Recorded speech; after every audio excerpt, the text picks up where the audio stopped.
আপনাকে ক্লিয়ার করে দিই, কোনো চালু থাকা সামাজিক প্রকল্প বন্ধ হচ্ছে না।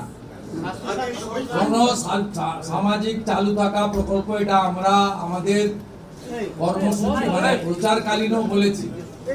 কোন চালু থাকা সামাজিক প্রকল্প সে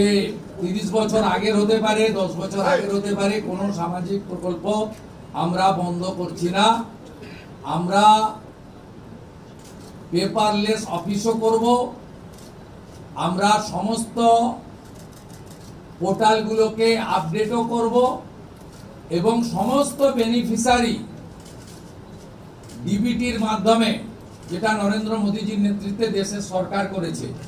ডাইরেক্ট বেনিফিট ট্রান্সফারের মাধ্যমে হবে এবং সবটাই স্বচ্ছতার সঙ্গে হবে। আপনার প্রশ্নের উত্তরে আমি পরিষ্কার বলে দিই, যে স্কিমটার কথা আপনি বলেছেন, আমি শুধু ওই স্কিমটা নয়, চালু থাকা কোনো সামাজিক কল্যাণকর কর্মসূচি বন্ধ এই সরকার করছে না, কিন্তু ট্রান্সপারেন্ট স্বচ্ছতার সঙ্গে সেগুলো